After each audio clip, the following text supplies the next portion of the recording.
step into the mind of a man who changed the world, and in doing so, really changed everything for humanity. Today, we're embarking on a deep dive into Christopher Nolan's monumental cinematic achievement, Oppenheimer.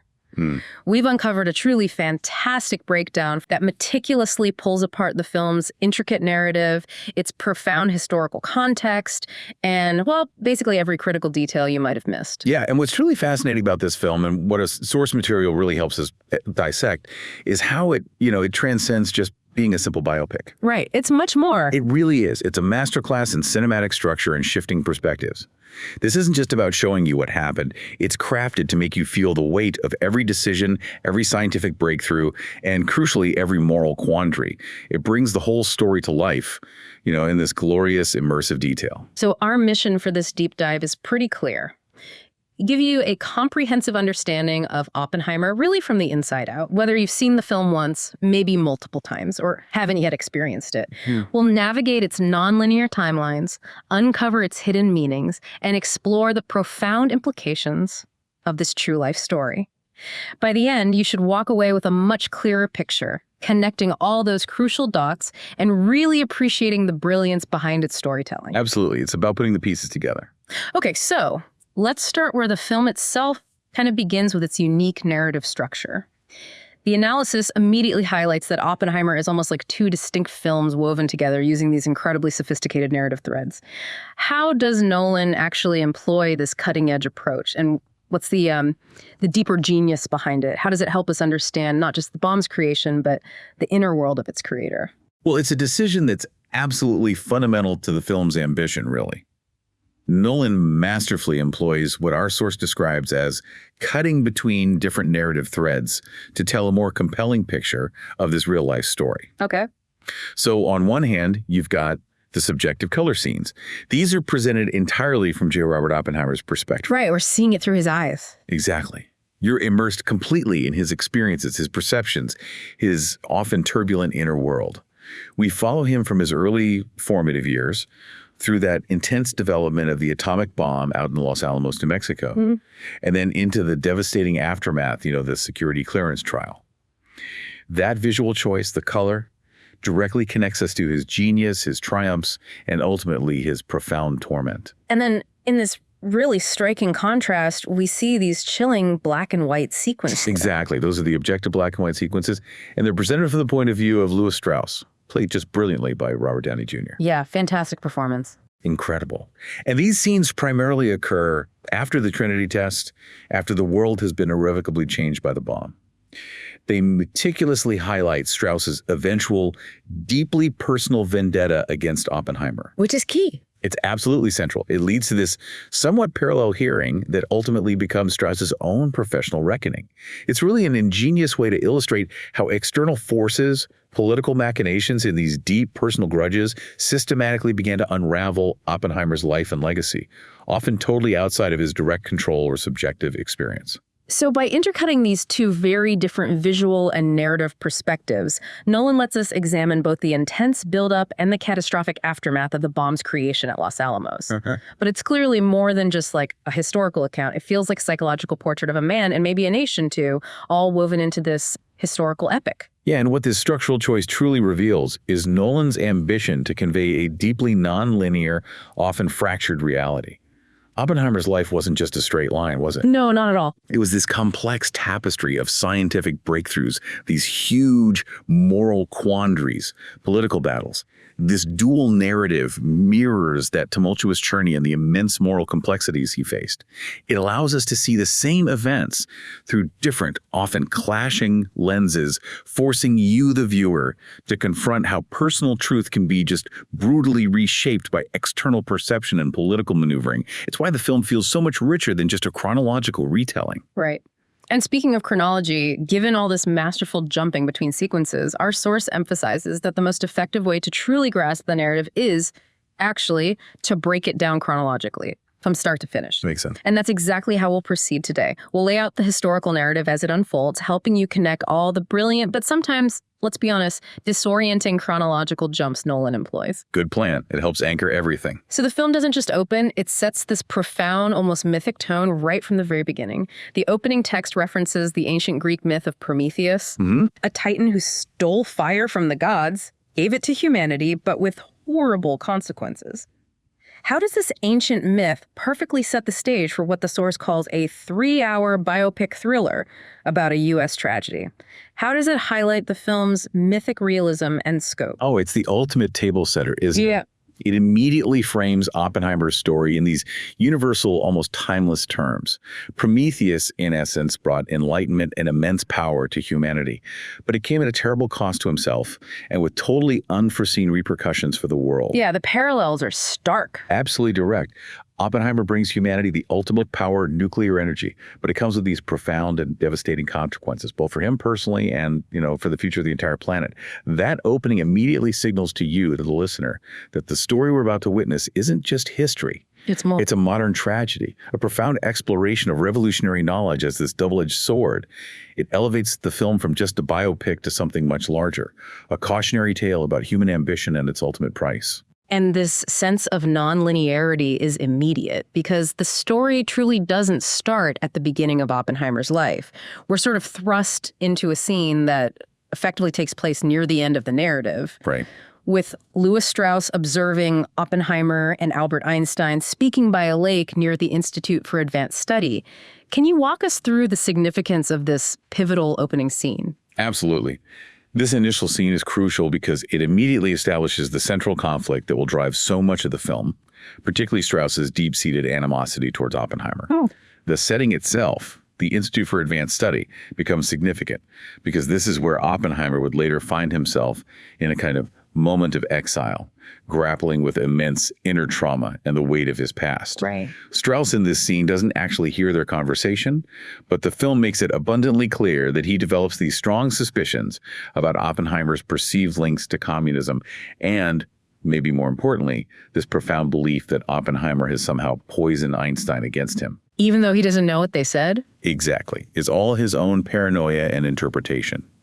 And it's important to remember their relationship wasn't always hostile.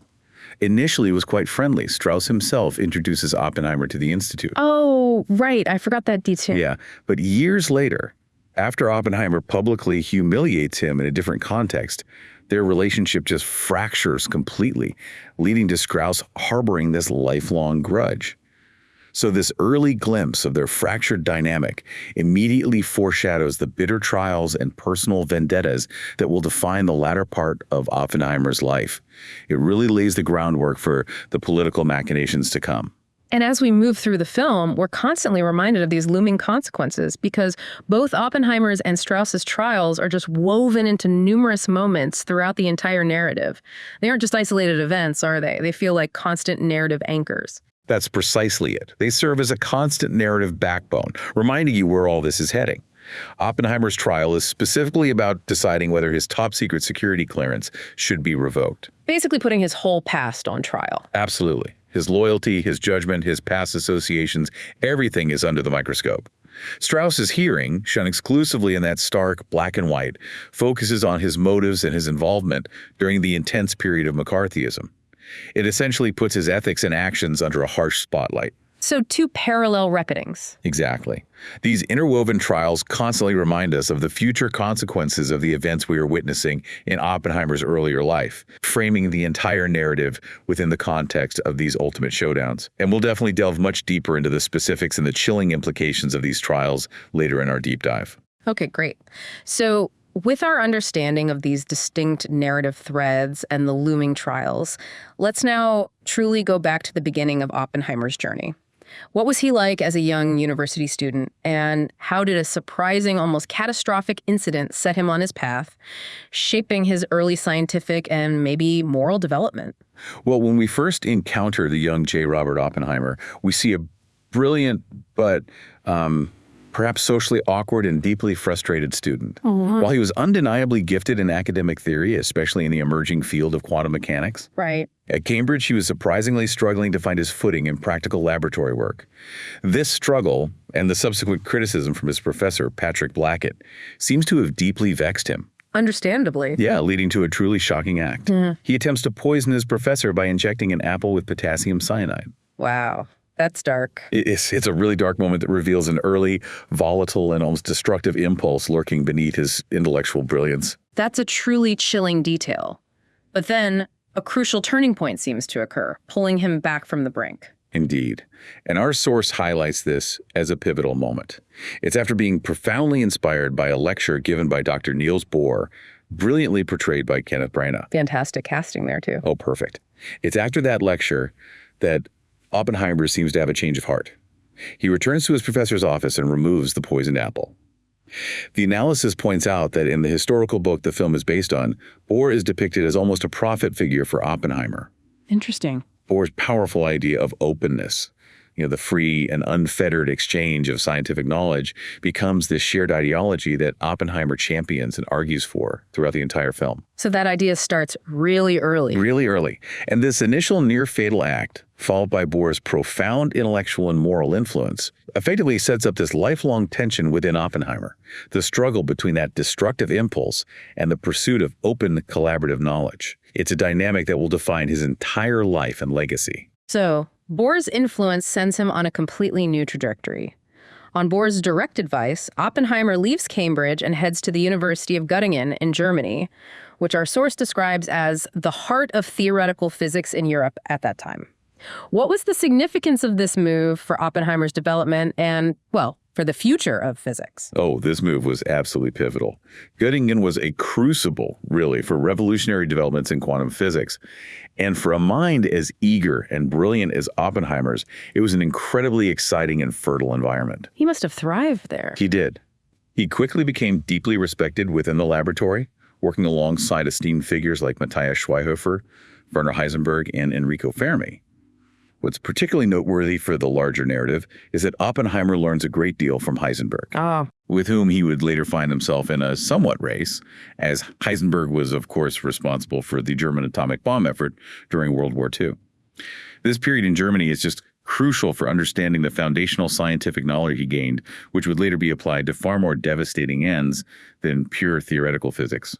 After becoming such an important member of the European physics community, Oppenheimer eventually returned to America, specifically to the University of California, Berkeley, with the explicit goal of bringing these groundbreaking quantum innovations back with him. How did he fare there?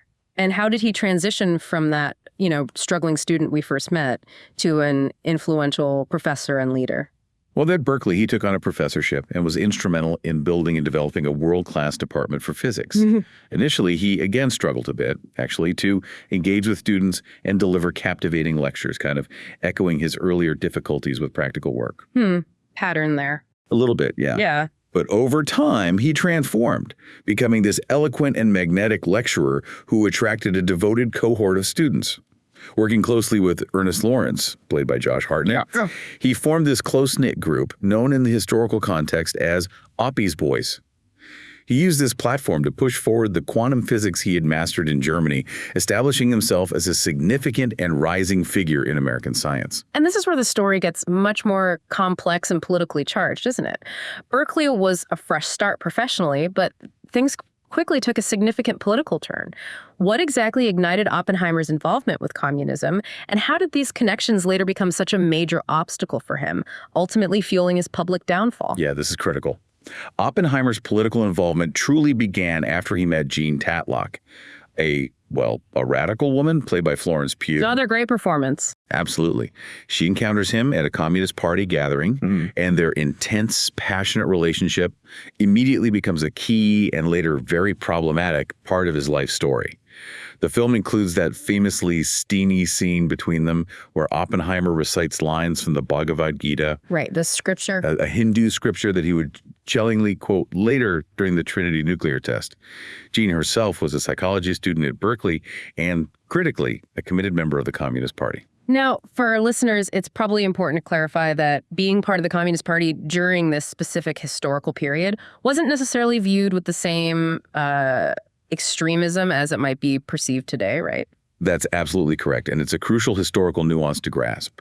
Our source highlights that being part of the Communist Party during the pre-World War II and early wartime period was not out of the ordinary for many intellectuals and idealists.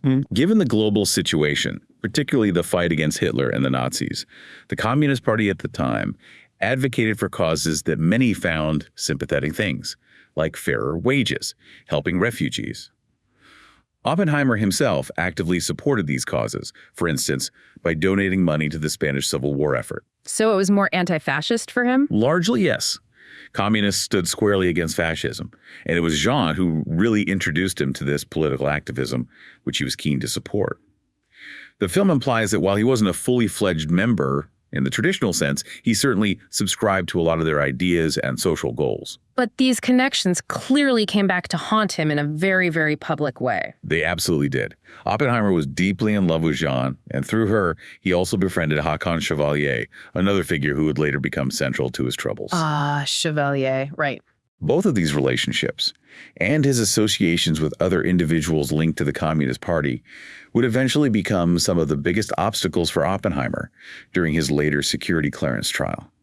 Furthermore, his own brother, Frank Oppenheimer, was also a member of the Communist Party. Oh, wow. Creating yet more fuel for the U.S. government to use against him when suspicions about his loyalty inevitably arose.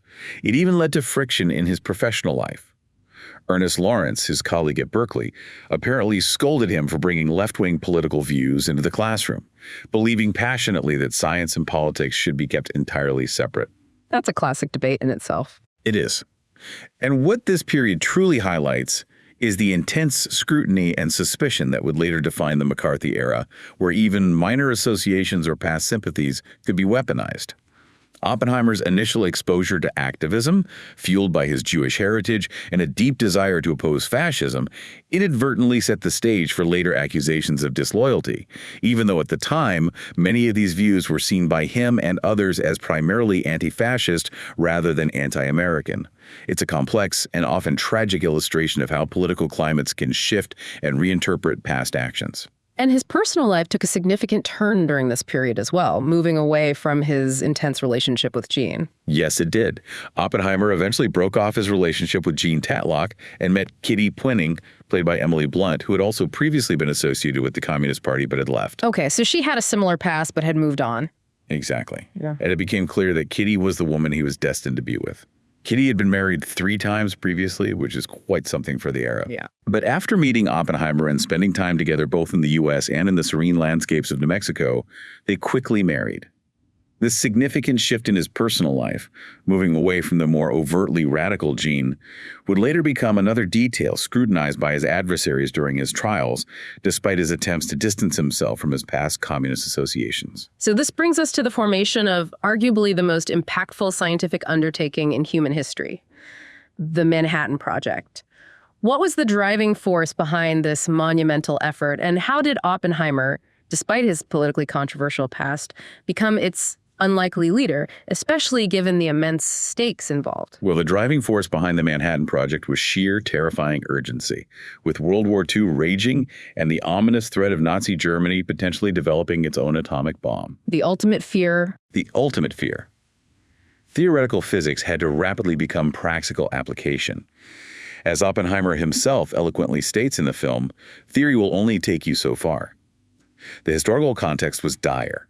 On the very day his groundbreaking paper on black holes was published, that monumental intellectual achievement was immediately overshadowed by the news of Hitler invading Poland. Talk about timing. Right. This real-world crisis, vividly depicted in the film, profoundly impacted Oppenheimer and galvanized the scientific community. And then came the scientific revelation that truly spurred this urgent global action. Precisely. A new earth-shattering scientific discovery had been made. When a uranium nucleus is bombarded with neutrons, it can be split, a process called nuclear fission, releasing an immense amount of energy. The key discovery. The key. This quickly led to the recognition that a powerful chain reaction could be created with multiple neutrons, meaning nuclear fission could be harnessed to create an incredibly powerful, devastating bomb. The overwhelming fear, a chilling reality, was that the Nazis, with a lot of the greatest German scientists at their disposal, could develop an atomic bomb first. This immediate existential danger was the ultimate catalyst for Oppenheimer's involvement and the genesis of the Manhattan Project. And this leads to an appointment that seemed, on the surface at least, quite unlikely. Oppenheimer is approached by General Leslie Groves, played by Matt Damon, who was the head of the nuclear development project under the National Defense Research Council, tasked with appointing the scientific director of the Manhattan Project. Given Oppenheimer's known radical ties, how on earth did Groves come to choose him for such a sensitive and critical role?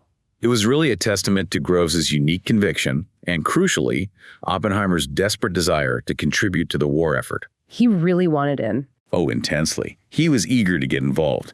And Groves, with a singular foresight that few others possessed, believed he was the only man who could successfully lead such an unprecedented and complex scientific undertaking.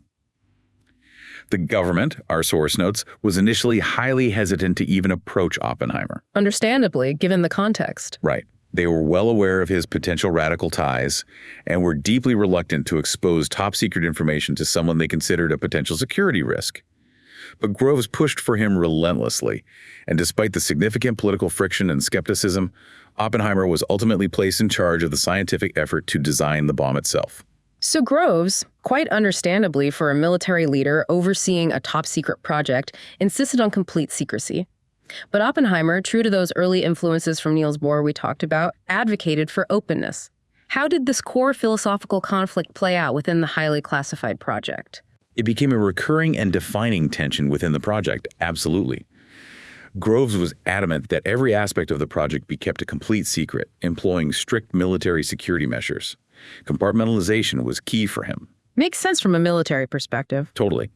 But Oppenheimer argued passionately that such rigid secrecy would actually hurt the scientists' work and slow down the overall progress of the project.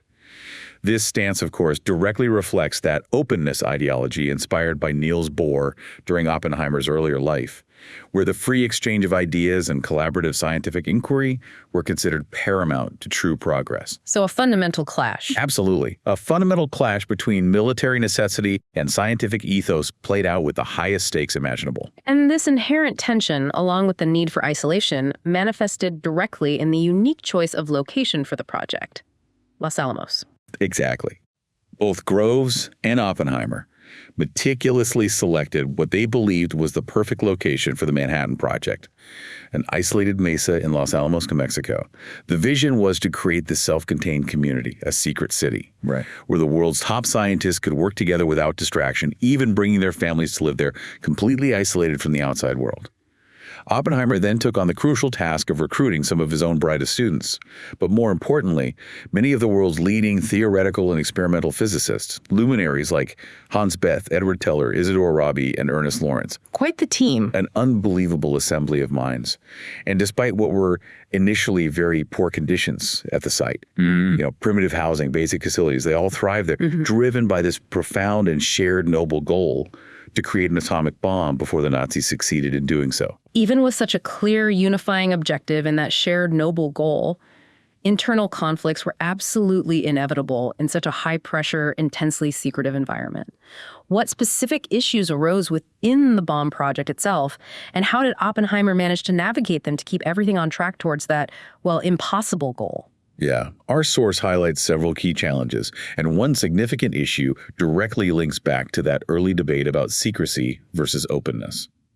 Scientists working at Los Alamos complained bitterly about the excessive security measures enforced by the military. I can imagine. And as we later learn, Oppenheimer himself was not immune to this.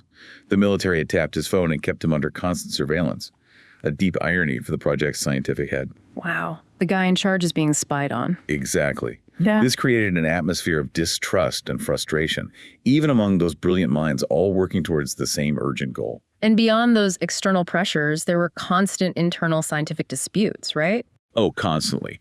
Oppenheimer, in his leadership role, constantly had to resolve conflicts between the brilliant, often temperamental scientists and the strict, hierarchical military bureaucracy. His challenge was to keep their focus solely on the immense, complex task at hand. One of the most famous of these disputes involved Edward Teller. Teller again. Teller again, who persistently proposed that they shift their focus to using hydrogen to construct a bomb, arguing it would result in a blast equating to megatons, vastly more powerful than the fission bombs they were developing. And what was Oppenheimer's reaction to Teller's proposal given the urgency of the initial mission? He dismissed it as excessive, basically viewing it as a dangerous distraction from the immediate critical goal of building a fission bomb before the Nazis. Which makes sense in context. Absolutely. The film vividly portrays Teller's immense frustration at this dismissal, to the point where he threatens to leave Los Alamos altogether. Yeah. But Oppenheimer, showcasing remarkable leadership and, frankly, diplomatic skills, manages to convince him to stay by promising that they would dedicate an hour in the laboratory together once a week to discuss Teller's ideas. Wow, that's clever management. It really was. This masterful move effectively kept Teller contained within the project and focused on the immediate task. Through all these scientific disagreements, personality clashes, and security challenges, Oppenheimer remarkably managed to keep both the scientists and the military sufficiently content and focused, leading to multiple implosion tests and critical design work. Ultimately, they accomplished what once seemed impossible: detonating an atomic weapon. So they were designing these incredibly complex and powerful weapons under immense pressure. What about the bombs themselves? What specific designs were they pursuing, and what was the major scientific uncertainty that loomed over their entire work, even up to the moment of detonation? Well, while it was an immense challenge just to construct the bombs and create a controlled nuclear chain reaction, what remained terrifyingly unclear was what would happen after the blast. There was the tiniest possibility, a chilling theoretical calculation. The one they worried about. The one they really worried about, that an explosion of such magnitude could actually ignite the atmosphere itself and, in a horrifying, uncontrolled chain reaction, destroy all life on Earth. Unbelievable stakes. Truly. Despite this immense existential risk, they formulated two primary bomb designs. One was named Little Boy, which was eventually dropped over Hiroshima. This used a gun assembly method, where a subcritical mass of uranium-235, that specific highly fissile isotope of uranium, is fired at another mass of U-235, combining to form a critical mass and initiate a nuclear reaction. It was considered the simpler, more straightforward design. And the other more complex design? The other was Fat Man, the bomb used in Nagasaki. This was a plutonium bomb that utilized an implosion method. How did that work? With this design, a sphere of plutonium is surrounded by carefully shaped high explosives. When activated, these explosives compress the plutonium inwards, crushing it to achieve critical density and set off another, actually more efficient, nuclear reaction. Our source notes that they were less confident that this implosion method would work as intended. Hence the test. Precisely. Which is exactly why they felt it necessary to carry out more implosion tests, like the climactic trinity test, to fully verify its viability before deployment. That uncertainty was a constant, terrifying shadow over their work. As the project neared completion, the ethical implications became just unavoidable, especially after that crucial historical event, Adolf Hitler's death and Germany's subsequent surrender.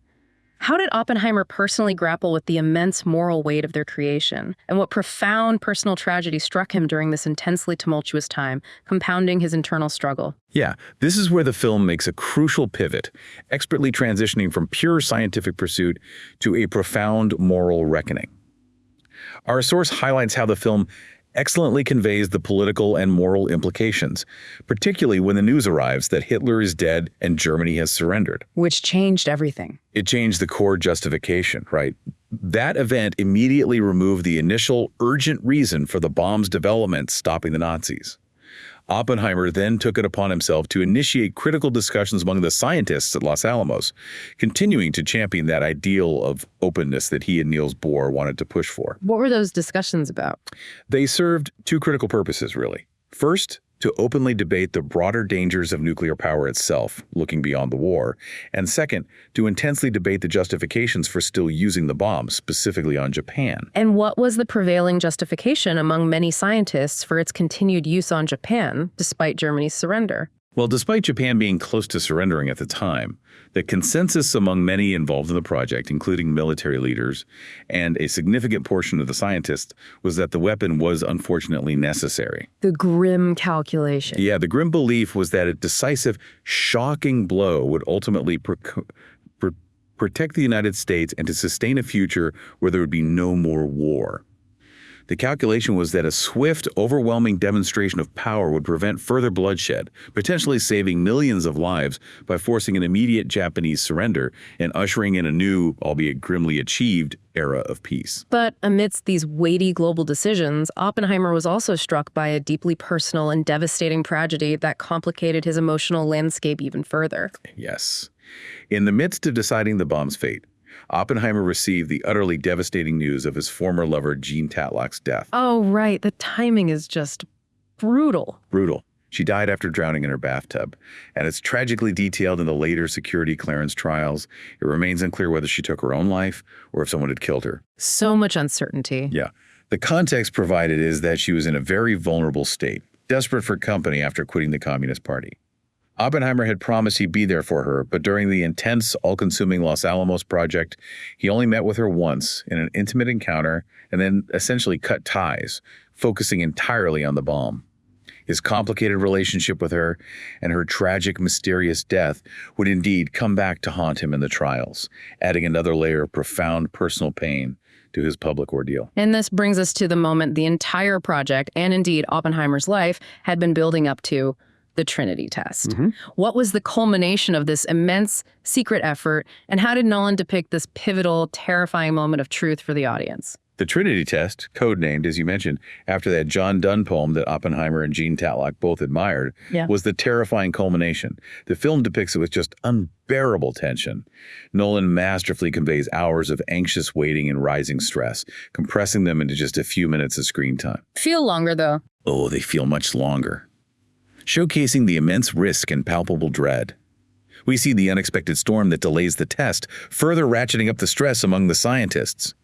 Oppenheimer, in a chillingly mundane phrase for such a monumental event, tells Kitty she can bring in the sheets if it works, implying that potential for world-ending atmospheric ignition. Just incredible. Scientists gather at the Trinity site, and Ludwig Göransson's horror-like score builds with this overwhelming sense of dread, leading us right to that fateful moment. And then the explosion itself, a moment that literally changed the world forever. The countdown runs out, and then the blinding flash of light is depicted from multiple perspectives around the bunker, emphasizing the sheer, overwhelming enormity of the moment. It's here, precisely as described in the historical accounts, that Oppenheimer famously recites that chilling line, "I am become death, the destroyer of worlds," from the Bhagavad Gita. Gives you chills every time. Every single time. Many of those who witnessed it at the site describe the unearthly, surreal colors and the profound, almost unnatural silence of the moment before the massive shockwave hits and the sound finally reaches them. The immediate aftermath is this bizarre mix of stunned disbelief and sheer elation as the scientists begin to cheer, expressing this initial overwhelming sense of relief that the gadget succeeded. The impossible had been achieved. What this immediate aftermath truly reveals, however, is that the initial relief quickly gives way to a horrifying realization for many, especially for Oppenheimer. This is where the true, crushing weight of their creation begins to sink in. What was the immediate impact of the bomb's use on Japan, and how did it profoundly affect Oppenheimer's psyche, shifting him from elation at success to a profound existential fear? Yeah, our source clarifies that the reaction to the atomic weapons quickly began to change, as some of the scientists involved realized their hard work had indeed created the most destructive killing machine ever conceived. This dawning realization was especially stark after the cities of Hiroshima and Nagasaki had been selected by the government and the bombs were ultimately used in Japan. Right. Interestingly, it's worth noting that the majority of the U.S. public, and even a majority of the scientists who worked at Los Alamos, initially supported the bomb's use, believing it would swiftly end the war. But Oppenheimer's own perspective shifted dramatically and irrevocably. Oh, completely. While he was initially pleased to hear that the gadget worked, the actual usage of these weapons on civilian populations made him fear the consequences of a nuclear world. Nolan masterfully depicts the immediate impact of Hiroshima solely via radio reports. Which is very effective. Incredibly effective, showing the reactions of Oppenheimer and others to the news, rather than a direct, explicit visualization of the devastation. This allows you, the audience, to experience the horror through the character's own dawning internal realizations. It makes it incredibly powerful. And this internal shift culminates in one of the most powerful and haunting moments in the entire film, Oppenheimer's victory speech at Los Alamos. Absolutely. Nolan highlights the brutal consequences of the weapon in this gut-wrenching scene. While Oppenheimer is outwardly congratulating the immense efforts of those involved in the project, the film takes us deep inside his mind, allowing us to visualize the trauma that he now carries. You see what he sees. You see what he sees. He pictures people burnt and children incinerated in the blast all around the hall where people are celebrating. It's a striking, almost hallucinatory scene that viscerally communicates the horror these weapons can cause, directly translating into Oppenheimer's subsequent stance and actions from that moment forward. This scene marks his profound transition from being hailed as the father of the atomic bomb to becoming its most prominent and anguished cautionary voice. It profoundly influences his views on the future development of even more powerful bombs, especially the hydrogen bomb and the accelerating arms race. So with the world irrevocably changed by his invention, Oppenheimer, now burdened by the immense consequences, felt it was his duty to try and steer humanity away from an even darker, more perilous path.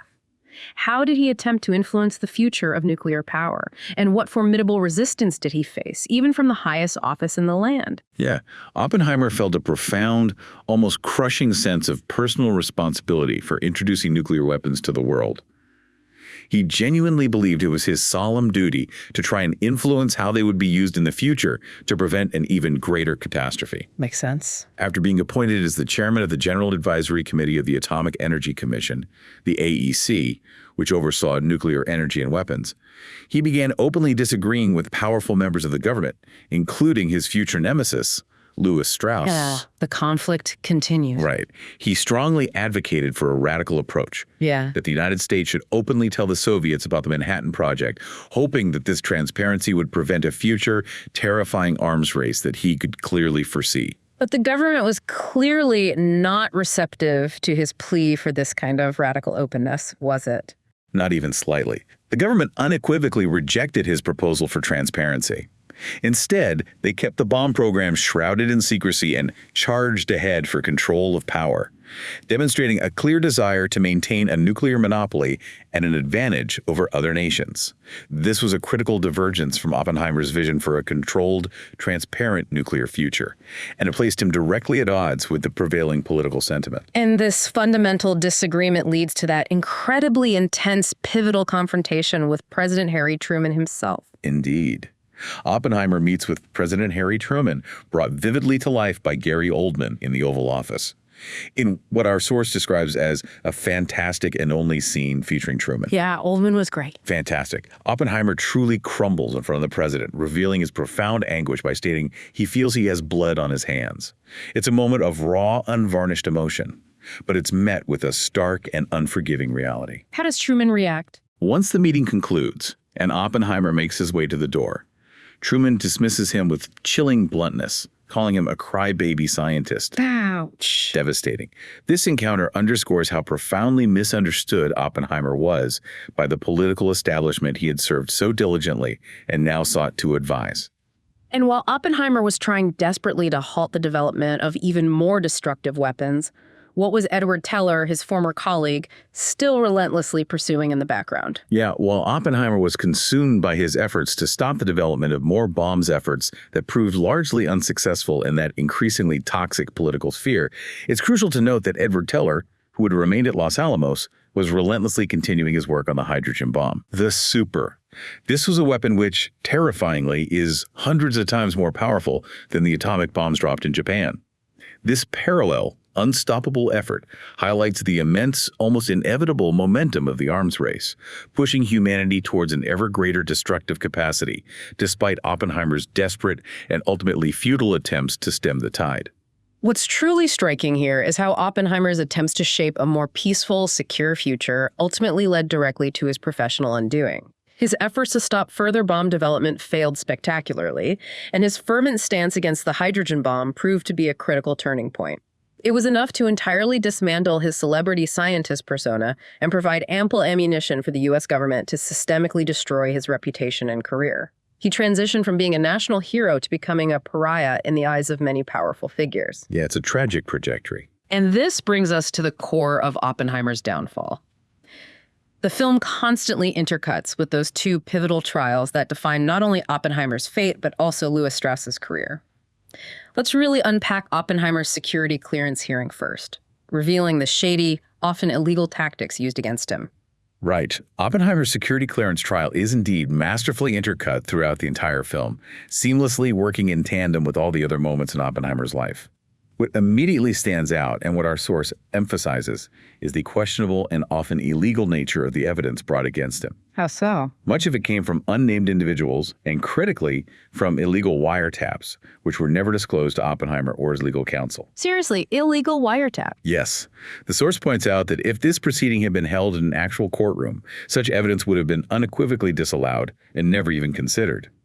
This alone highlights how sketchy and procedurally illegitimate the trial truly was. And as the film gradually reveals, a lot of it was under the hands of Louis Strauss himself. So it wasn't really a fair or impartial hearing at all. What was its true underlying intent? Well, the trial's primary unspoken intent was quite simply to bring him down using his communist connections, more so than it was genuinely about his attitude towards the hydrogen bomb.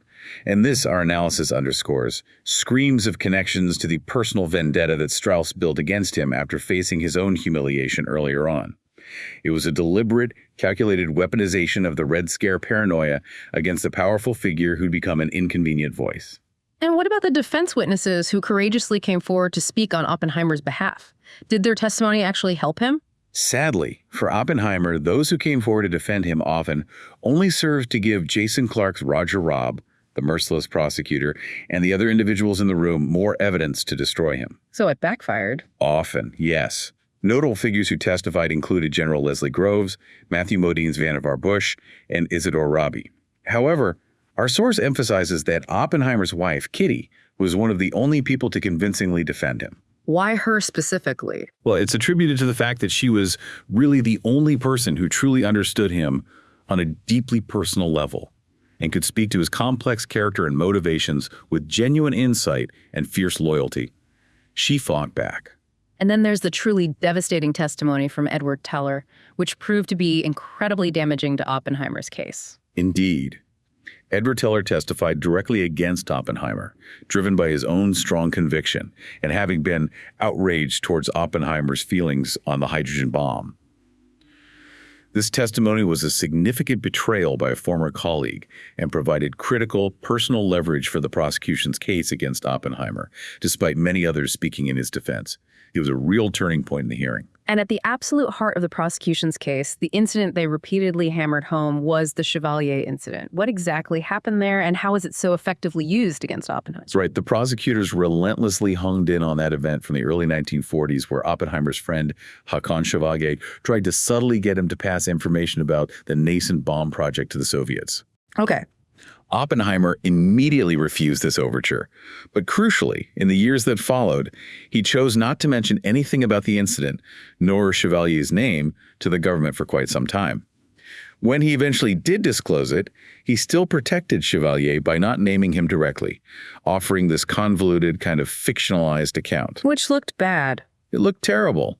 This lapse in judgment, combined with the known affair with Gene Tatlock and all his other past connections to members of the Communist Party, was precisely all the prosecution needed to construct their case, asserting he was a severe security risk and unfit for public trust. The film also portrays the immense emotional and psychological toll this entire hearing took on both Oppenheimer and Kitty.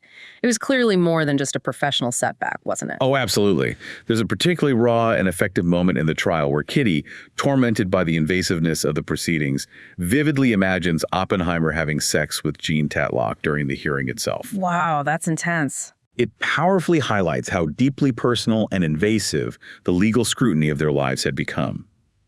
After the grueling proceeding ends, Kitty famously confronts Robert, telling him she's fed up with the prosecution, analyzing every part of their lives, and expressing her frustration with Oppenheimer's seeming lack of desire to defend himself with the necessary vigor. Our source makes it clear that the hearing inflicted significant and lasting damage on both of them, psychologically and emotionally. And what was the final verdict of this exhausting, deeply flawed hearing? After the exhaustive and highly contentious hearing, the security board ultimately voted against Oppenheimer maintaining his security clearance. While they did state that there was no definitive evidence that he was ever a communist himself, but they claimed that his behavior had instead shown bad judgment and that he was therefore a security risk. It was a devastating, humiliating blow, effectively removing him from any position of influence in the nuclear program he helped create. However, there was a form of vindication for Oppenheimer many years later, a poignant moment of retrospective justice, right? Yes, thankfully. For many years, Oppenheimer effectively went into a period of professional exile, which was incredibly humiliating for a man who had been such a national hero. However, as McCarthyism had eventually died out and its excesses became widely recognized, the U.S. government became increasingly embarrassed by their treatment of the man. Acknowledging the mistake. Exactly. In fact, in a powerful act of retrospective acknowledgement, the Atomic Energy Commission, the very body that had stripped him of his clearance, later awarded him the prestigious Enrico Fermi Award for excellence in the field of nuclear research. We see this depicted in the film with Cillian Murphy, portraying an aged Oppenheimer receiving the award. A powerful moment. It is a powerful moment of justice, but the personal scars remain deeply etched. Kitty, for instance, famously refuses to shake the hand of Edward Teller, who had won the same award the year before. Wow. A poignant gesture showing that she would never forget the ordeal that they were put through. What Oppenheimer's trial truly reveals, on a larger scale, is that it was a profound symptom of a political climate where loyalty was constantly questioned, and personal grudges could systematically undermine national figures, regardless of their monumental contributions. This brings us to the parallel hearing.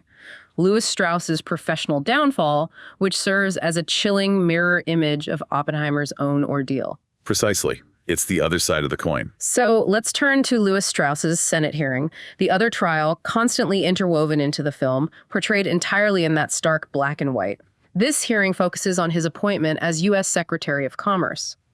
What were Strauss's deep-seated reasons for his relentless vendetta against Oppenheimer, and how did that personal animosity ultimately lead to his own professional undoing? Strauss's profound hatred and vendetta towards Oppenheimer stemmed from a few key reasons, vividly portrayed in the film. The initial one was that immense public humiliation that he personally suffered at Oppenheimer's hands in an earlier scientific hearing. Pride wounded. Deeply. This was a huge personal affront to Strauss's pride and intellect. The other stemmed from his own intense paranoia surrounding that brief but pivotal initial conversation between Oppenheimer and Albert Einstein at the lake. Strauss, watching from a distance, genuinely believed that Oppenheimer had poisoned Einstein against him, turning the revered scientist into an opponent. Based on nothing, really. Based on his own insecure interpretation. And this deeply personal vendetta, fueled by his insecurity and pride, ultimately became Strauss's own undoing. Precisely. Our source states quite clearly that Strauss's hatred towards Oppie would become his own professional downfall. In Strauss's own Senate hearing, his appointment as Secretary of Commerce was ultimately blocked, refused by the Senate. Why? What happened? This happened because numerous scientists and other key figures, including Rami Malek's David Hill, came forward and courageously shed light on his involvement in Oppenheimer's humiliating trials. It became a clear case where it was science versus politics and loyalty had been thrown out the window. So it really became a reckoning for Strauss himself, a moment where his actions came back to haunt him. It truly was. The film masterfully questions what it means to be loyal to your country and how individuals react when that loyalty is questioned or when personal ambition clouds judgment. But for Strauss, his relentless vendetta against Oppenheimer was ultimately born of a profound misunderstanding. How so? His animosity stemmed from not understanding Oppenheimer's stance on nuclear energy, particularly his resistance to the hydrogen bomb, nor what he said to Einstein at that lake.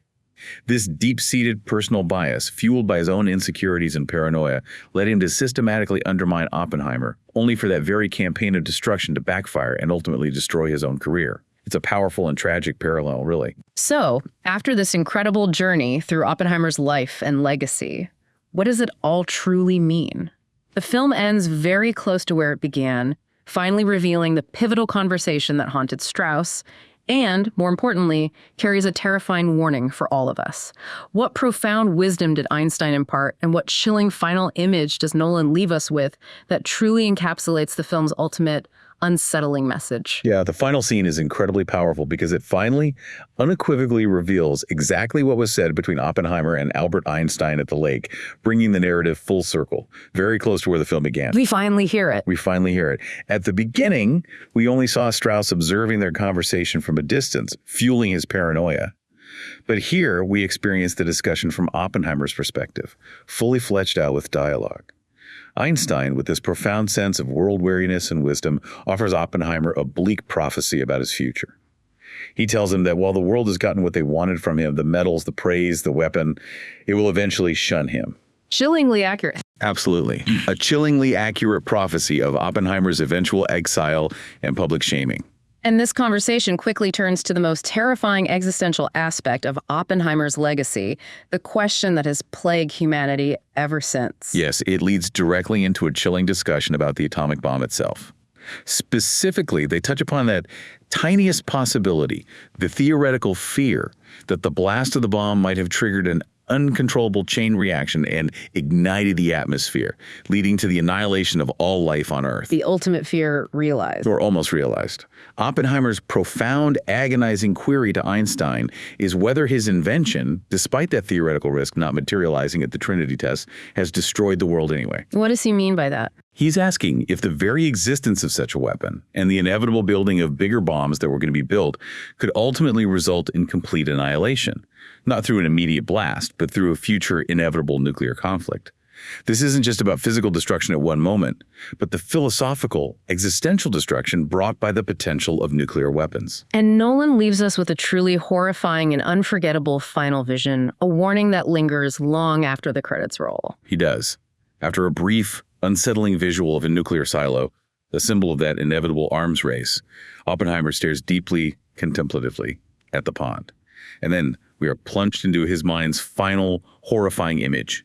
A horrifying vision of Earth from space being destroyed in a nuclear war with blasts spreading across the entire planet. Just devastating imagery. It's a visceral and deeply unsettling image, described by our sources, the perfect way to end the film, making the underlying fear that runs throughout even clearer to the audience.